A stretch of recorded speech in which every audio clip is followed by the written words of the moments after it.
Namaskara. Session. Welcome to session 41. Under this session, we are going to study about what are the tools of inventory control. Inventory control. Under this, we first discuss about just-in-time tools. ಈ 41ನೇ ಸೆಷನ್ಗೆ ತಮ್ಮೆಲ್ಲರಿಗೂ ಕೂಡ ಸ್ವಾಗತ. ಇಲ್ಲಿ ನಾವು ತಿಳ್ಕೊಳ್ಬೇಕಾಗಿರೋದು ನಾವು ದಾಸ್ತಾನು ನಿಯಂತ್ರಣವನ್ನು ಉಪಯೋಗಿಸುವಂಥ ಸಾಧನಗಳು ಏನು, ಆ ಸಾಧನಗಳ ಮೊದಲನೇದಾಗಿ ನಾವು ಜಸ್ಟ್ ಇನ್ ಟೈಮನ್ನು ಕನ್ಸಿಡರ್ ಮಾಡ್ತಾ ಇದ್ದೀವಿ. What are the tools of inventory control? The techniques are the tools generally used to effect control over the inventory are the following. First one is just in time, ABC analysis, EOQ analysis. Here there are three types of techniques we are used here. The first one is just in time, that is called JIT, JET. ABC analysis, EOQ, economic order quantity analysis ಅನ್ನು consider ಮಾಡ್ತೀವಿ. ಇಲ್ಲಿ inventory control ಅಂದರೆ ದಾಸ್ತಾನು ನಿಯಂತ್ರಣ ಮಾಡಲಿಕ್ಕೆ ಉಪಯೋಗಿಸುವಂಥ ತಂತ್ರಗಳು ಅಥವಾ ಸಾಧನಗಳು ಯಾವುವು ಅಂತ ಹೇಳಿದ್ರೆ ಜಸ್ಟ್ ಇನ್ ಟೈಮ್ ಟೆಕ್ನಿಕನ್ನು ಯೂಸ್ ಮಾಡ್ತೀವಿ, ABC ವಿಶ್ಲೇಷಣೆಯನ್ನು ಮಾಡ್ತೀವಿ, ಎಕನಾಮಿಕ್ ಆರ್ಡರ್ ಕ್ವಾಂಟಿಟಿ ಅನ್ನು ನಾವು ಕನ್ಸಿಡರ್ ಮಾಡ್ತೀವಿ. ಈಗ ಒಂದೊಂದೇ ಕನ್ಸಿಡರ್ ಮಾಡೋಣ. First one is just in time. What is just in time? Just in time are sometimes called Toyota manufacturing production system. Is part of the lean manufacturing production system. There is a long story before become the just in time that we know today. The just in time concept was first initiated by Eli Whitney in 1799, who has a large contract with the US Army at the lowest cost to Frederick W. Taylor, who studies time manufacturing and the standard of works of manufacturing in the late of 1890s. Here just in time means we have to decide how much of materials required for today's production or the production process. So that is to be procured on before we start the production every day. That is called just in time. So just in time ಅಂತ ಹೇಳಿದ್ರೆ ನಾವು ಯಾವಾಗ ಉತ್ಪಾದನೆಯನ್ನು ಪ್ರಾರಂಭಿಸ್ಕೊಳ್ತೀವಿ ಆ ದಿನಕ್ಕೆ ಎಷ್ಟು ಬೇಕು ಅಷ್ಟು ದಾಕ್ಷಣಗಳನ್ನು ಆ ಒಂದು ಉತ್ಪಾದನಾ ಚಟುವಟಿಕೆ ಪ್ರಾರಂಭಿಸುವ ಸಮಯಕ್ಕಿಂತ ಮುಂಚಿತವಾಗಿ ಬರುವಂತೆ ನೋಡ್ಕೊಳ್ಳೋದು, ಅದನ್ನು ಜಸ್ಟ್ ಇನ್ ಟೈಮ್. ಈ ರೀತಿ ಮಾಡೋದ್ರಿಂದ ಏನಾಗುತ್ತೆ, ನಮಗೆ ಹೆಚ್ಚಿನ ಒಂದು ಯಾವುದು hoarding cost, inventory hoarding cost, inventory ದಾಸ್ತಾನು ಮಾಡುವಂಥ ವೆಚ್ಚ ಉಳ್ಕೊಳ್ಳುತ್ತೆ. ಅಷ್ಟೇ ಅಲ್ಲ, ನಮಗೆ ಓವರ್ ಸ್ಟಾಕಿಂಗ್, ಅಂಡರ್ ಸ್ಟಾಕಿಂಗ್ ಅಂತ ಯಾವುದು ಕೂಡ ಬರೋದಿಲ್ಲ ಇಲ್ಲಿ ಇಂಥ ಸಂದರ್ಭ. ಇದನ್ನು ಇನ್ನೊಂದು ಹೆಸರು ಹೇಳ್ಕೊಳ್ತೀವಿ, ಟೊಯೋಟಾ ಮ್ಯಾನುಫ್ಯಾಕ್ಚರಿಂಗ್ ಪ್ರೊಡಕ್ಷನ್ ಸಿಸ್ಟಮ್. ಇಲ್ಲಿ ಟೊಯೋಟಾ ಕಂಪ್ನಿ ಅಂತ ಏನು ಕರ್ಕೊಳ್ತೀವಿ ಅವರೆಲ್ಲ ಕೂಡ ಇಂಥದ್ದನ್ನೇ ಇದನ್ನು ಯೂಸ್ ಮಾಡ್ಕೊಳ್ತಾ ಇದ್ದಾರೆ. ಇದನ್ನು ಮೊಟ್ಟ ಮೊದಲ ಬಾರಿಗೆ ಯಾರು ಇನಿಷಿಯೇಟ್ ಮಾಡಿದ್ದು ಅಂದರೆ ಎಲಿ ವಿಟ್ನಿ 1799ರಲ್ಲಿ US ಆರ್ಮಿನಲ್ಲಿ ಇದನ್ನು ಏನು ಮಾಡ್ದ, ತಗೊಂಡು ಬಂದ. ಅದೇ ರೀತಿ ಫೆಡ್ರಿಕ್ W. ಟೈಲರ್ ಇದನ್ನು ಟೈಮ್ ಮ್ಯಾನುಫ್ಯಾಕ್ಚರಿಂಗ್ ಸ್ಟಡೀಸ್ ಮಾಡಬೇಕಾದ್ರೆ ಇದನ್ನು 1890 ಸ್ಟಡಿ ಮಾಡಿದ್ದಾರೆ.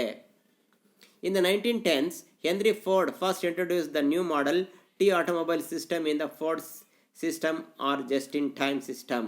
ಆದರೆ 1910ರಲ್ಲಿ ಹೆನ್ರಿ ಫೋರ್ಡ್ ಅವರು ಕೂಡ ಏನು ಮಾಡಿದ್ರು, ಇದನ್ನು ಇಂಟ್ರೊಡ್ಯೂಸ್ ಮಾಡಿದ್ರು. ಯಾವಾಗ ಅಂತ ಹೇಳಿದ್ರೆ ಅದನ್ನು ಫೋರ್ಡ್ ಸಿಸ್ಟಮಲ್ಲಿ ಅದನ್ನು ಯೂಸ್ ಮಾಡ್ಕೊಂಬಂದರು. Henry Ford who is said by many as the one whose first implement the just in time system. Henry Ford ಅವ್ರನ್ನ ಮೊಟ್ಟ ಮೊದಲ ಬಾರಿಗೆ ಏನು ಮಾಡ್ಕೊಳ್ತಾರೆ, ಇವ್ರನ್ನ ಯೂಸ್ ಮಾಡಿದವರು ಅಂತ ಕರಿತೀವಿ ನಾವು.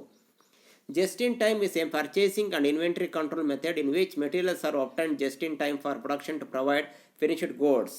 Just in time for sale. Just in time is a demand pull system, demand for customer output, not plans for using input resources. Trigger production activities are pulled, not pushed into action. A just-in-time manufacturing system requires making goods or services only when the customer, internal or external, requires it. Just-in-time requires better coordination with suppliers so that materials arrive immediately prior to their use. It reduces or eliminates inventory and the cost associated with carrying the inventory. It emphasizes that workers immediately correct the system, making defective units because they have no inventory. ಇಲ್ಲಿ ನಾವು ತಗೊಳ್ತಾರೆ just in time ಅಂತ ಆವಾಗಲೇ ಹೇಳಿದೆ. ನಾವು ಯಾವಾಗ ಉತ್ಪಾದನೆಯನ್ನು ಪ್ರಾರಂಭಿಸ್ತೀವಿ ಅಂಥ ಒಂದು ಸಂದರ್ಭದಲ್ಲಿ ಎಷ್ಟು ಬೇಕೋ ಅಷ್ಟೇ ಮೆಟೀರಿಯಲ್ಸನ್ನು ಸಪ್ಲೈಯರ್ ಕಡೆಯಿಂದ ಪೂರೈಕೆ ಮಾಡುವಂತೆ ಅವನು ಕೇಳ್ಕೊಳ್ಳೋದು. ಅವ್ರು ಬಂದ ತಕ್ಷಣ ಏನು ಮಾಡ್ತಾರೆ, ನಾವು ಉತ್ಪಾದನೆಯನ್ನು ಪ್ರಾರಂಭಿಸ್ಬೋದಾಗುತ್ತೆ. ಇದು ನಮ್ಮ ಇನ್ವೆಂಟ್ರಿ ಹೋರ್ಡಿಂಗ್ ಕಾಸ್ಟ್, ಕ್ಯಾರಿಯಿಂಗ್ ಕಾಸ್ಟನ್ನು ನಮ್ಗೆ ಯಾವಾಗಲೂ ಕೂಡ ಕಡಿಮೆ ಮಾಡುತ್ತೆ. ಇದ್ರ ಮೂಲಕ ನಾವೇನು ಮಾಡ್ಬೋದಾಗುತ್ತೆ, ಎಫಿಷಿಯನ್ಸಿನ ನಾವು ಚಾರ್ಜ್ ಮಾಡ್ಬೋದು, ಅಂದರೆ ಗಳಿಸ್ಬೋದಾಗುತ್ತೆ. With no inventory to draw from the for delivery to customer, just in time relies on high quality materials and production. It is required that the companies that use just-in-time manufacturing must eliminate all the sources of failure in the system. Production people must be better trained so that they can carry out their works without errors. Suppliers must be able to produce and deliver defect free materials or components just when they are required, and equipment must be maintained so that machine failures are eliminated. Under this system or techniques, we have to borrow or purchase or procure the raw material when the manufacturing starts. In that purpose, we have always maintain our machineries are to be in a good condition for the production. At the similar time, we have to consider those suppliers who supplies guarantee to our production process in time before it starts. So you have to maintain such level of suppliers, good quality of suppliers, as well as the avoid the failure of machinery. That is, and also give the best training to our personnel in the production. So that is the inventory. Means ಯಾವುದು just in time. ಇಲ್ಲಿ just in time ಅಂತ ಹೇಳಿದ್ರೆ ನಾವು ಯಾವ ಉತ್ಪಾದನೆಯನ್ನು ಮಾಡ್ಕೊಳ್ತೀವಿ ಅದಕ್ಕೆ ಎಷ್ಟು ಬೇಕೋ ಅಷ್ಟೇ ಮೆಟೀರಿಯಲ್ಸನ್ನು ಆ ಸಂದರ್ಭದಲ್ಲೇ ಪರ್ಚೇಸ್ ಮಾಡೋದು. ಅಂದರೆ ಇಲ್ಲಿ ಇಂಥ ಸಂದರ್ಭದಲ್ಲಿ ಜಸ್ಟ್ ಇನ್ ಟೈಮನ್ನು ಯೂಸ್ ಮಾಡೋ ಸಂದರ್ಭದಲ್ಲಿ ನಾವು ಏನು ಮಾಡಬೇಕಾಗುತ್ತೆ ಅಂದರೆ ಯಾವುದೇ ಫೇಲ್ಯೂರ್ಸ್ ವಿಫಲತೆ ಆಗೋದ ರೀತಿ ನೋಡ್ಕೊಳ್ಬೇಕಾಗುತ್ತೆ.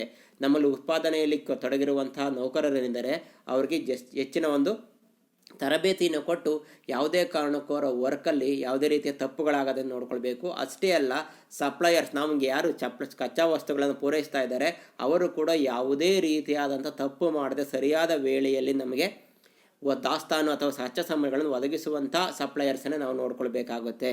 ಅದೇ ರೀತಿ ನಮ್ಮ ಮೆಷಿನರೀಸ್ ಏನಿದೆ ಅವುಗಳು ಯಾವುದೇ ರೀತಿಯಾದ ವಿಫಲ ಅಥವಾ ಫೇಲ್ಯೂರ್ ಆಗದಂತೆ ಬ್ರೇಕ್ ಡೌನ್ ಆಗದಂತೆ ನೋಡ್ಕೊಳ್ಳೋದನ್ನು ನಾವಿಲ್ಲಿ ಮೊದಲೇ ನಿರ್ಧರಿಸ್ಕೊಳ್ಬೇಕಾಗುತ್ತೆ. ಈ ಒಂದು ವಿಧಾನದಲ್ಲಿ ಇವೆಲ್ಲವನ್ನು ಕೂಡ ಅಳವಡಿಸ್ಕೊಳ್ಬೇಕಾಗುತ್ತೆ. What are the objectives of just in time method? It will decrease the inventory levels, reduced labour cost, fewer factory spaces, stock reduction, increased productivity, improved quality, reduced throughput times. Here ಇದರ ಮುಖ್ಯವಾದಂಥ ಒಂದು ಗುರಿ ಏನು ಅಂತ ಹೇಳಿದ್ರೆ inventory levels ಏನು ದಾಸ್ತಾನು ಮಟ್ಟಗಳಿವೆ ಅವುಗಳನ್ನೆಲ್ಲ ಆದಷ್ಟು ಕಡಿಮೆ ಮಾಡ್ಕೊಳ್ಳೋದು, ಲೇಬರ್ ಕಾಸ್ಟನ್ನು ಕಡಿಮೆ ಮಾಡೋದು, ಮತ್ತು ಫ್ಯಾಕ್ಟ್ರಿ ಸ್ಪೇಸ್ ಏನಿದೆ ಅಂದರೆ ನಮ್ಮ ಸ್ಥಳ ಏನಿದೆ ಅದನ್ನು ಆದಷ್ಟು ಕಡಿಮೆ ಮಾಡ್ಕೊಳ್ಬೋದಾಗಿದೆ. ಸ್ಟಾಕನ್ನು ನಾವು ಸ್ಟೋರ್ ಮಾಡ್ಕೊಳ್ಳೋಂಗಿಲ್ಲ, ಬಂದ ತಕ್ಷಣ ಅವನ್ನೇನು ಮಾಡ್ಬೋದು, ಪ್ರೊಡಕ್ಷನ್ ಸ್ಟಾರ್ಟ್ ಮಾಡ್ಬೋದು. ಅದೇ ರೀತಿ ಸ್ಟಾಕನ್ನು ನಾವು ರಿಡಕ್ಷನ್ ಮಾಡ್ಬೋದು, ಉತ್ಪಾದಕತೆಯನ್ನು ಜಾಸ್ತಿ ಮಾಡ್ಬೋದು, ಗುಣಮಟ್ಟವನ್ನು ಜಾಸ್ತಿ ಮಾಡ್ಕೊಳ್ಬೋದು. ಅದೇ ರೀತಿ ನಾವು ಟೈಮ್ ಹಾಳಾಗೋದನ್ನು ತಡ್ಕೊಳ್ಬೋದಾಗುತ್ತೆ. ಈ ಒಂದು ವಿಧಾನದಲ್ಲಿ ಇರೋದ್ರಿಂದ ಕೆಲವೊಂದು ಇವನ್ನೆಲ್ಲ ಮಾಡ್ಕೊಳ್ಬೇಕಾದ್ರೆ ಮುಖ್ಯವಾಗಿ ನಾವು ಪರಿಗಣನೆ ಮಾಡಬೇಕಾದ್ರೆ ಯಾವುದು ಅಂತ ಹೇಳಿದ್ರೆ ನಮ್ಮಲ್ಲಿರುವಂತಹ ನೌಕರರು, ಮಿಷಿನರಿಗಳು ಮತ್ತು ಸಪ್ಲೈಯರ್ಸ್ ಕೂಡ ಅತಿ ಮುಖ್ಯವಾಗಿರಬೇಕು. ಅವ್ರು ಯಾವುದೇ ಕಾರಣಕ್ಕೂ ಏನು ಮಾಡೋಂಗಿಲ್ಲ, ಯಾವುದೇ ಡಿಲೇ ಮಾಡ್ದಲೇ ಆ ವರ್ಕನ್ನು ಸ್ಟಾರ್ಟ್ ಮಾಡಿದ್ರೆ ಮಾತ್ರ ಈ ಒಂದು ಸಿಸ್ಟಮ್ ಏನಾಗುತ್ತೆ ಅಥವಾ ಟೂಲು ನಮಗೆ ಹೆಚ್ಚಿನ ಒಂದು ಉಪಯೋಗಕ್ಕೆ ಬರುತ್ತೆ. ಇಲ್ಲಿಗೆ ನಮ್ಮ ಸೆಷನ್ ಮುಗಿದು. Thank you very much.